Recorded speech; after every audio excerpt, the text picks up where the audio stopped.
আসসালামু আলাইকুম।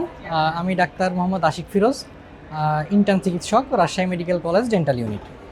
তো আমি আজকে কথা বলবো একটি সুস্থ দেহের সুস্থ মানুষের জন্য সুন্দর দাঁত কতটা গুরুত্বপূর্ণ। দাঁতে যদি কোনো সমস্যা হয় তাহলে শুধু আমাদের শরীর মন দুটোই খারাপ হবে। আচ্ছা, আমি আমাদের ডেন্টিস্ট্রিতে দাঁত সুস্থ রাখার জন্য যে সেক্টর বা বিভাগগুলো আছে সেগুলো নিয়ে একটু বলি। কয়েকটা ডিপার্টমেন্ট সম্পর্কে বলি। অর্থোডন্টিক্স আছে, প্রোস্থোডন্টিক্স আছে, কনজারভেটিভ ডেন্টিস্ট্রি অ্যান্ড এন্ডোডন্টিক্স আছে, প্রোস্থোডন্টিক্স আছে, পেডিয়াট্রিক ডেন্টিস্ট্রি আছে।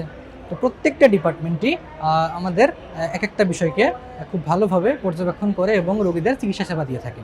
যেমন পেডিয়াট্রিক ডেন্টিস্ট্রি বাচ্চাদের সমস্ত সমস্যাকে দাঁতের সমস্যার জন্য এটা সমাধান করে।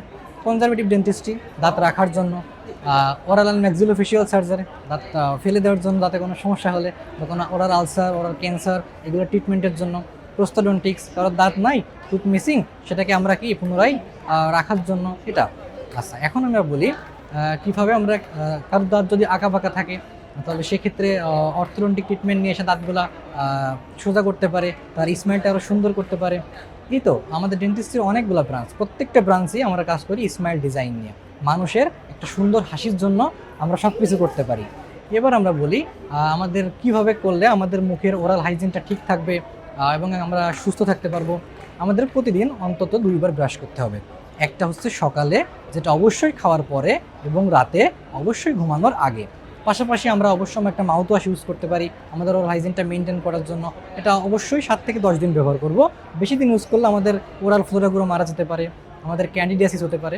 তো ওরাল হাইজিন মেনটেন করার জন্য এই নিয়মগুলো আমাদের মেনে চলতে হবে। তারপরে বাজারে ভালো পেস্ট যেগুলা সেগুলো ইউজ করতে হবে। মানুষকে জনসচেতনতা তৈরি করতে হবে যে কীভাবে ব্রাশ করলে বা ফ্লসিং করলে দাঁত সুস্থ থাকবে সেগুলো সম্পর্কে জানাইতে হবে। এগুলো নিয়ে স্কুল কলেজে যদি আমরা বিভিন্ন প্রোগ্রাম করতে পারি সেক্ষেত্রে তারা সচেতন হবে। এবং যদি এটা ভেরি বিগিনিং, খুব আর্লি এজে যদি এটা তাদেরকে শিক্ষা দেওয়া যায় তাহলে খুব ভালো হবে। ধন্যবাদ, থ্যাংক ইউ, আসসালামু আলাইকুম।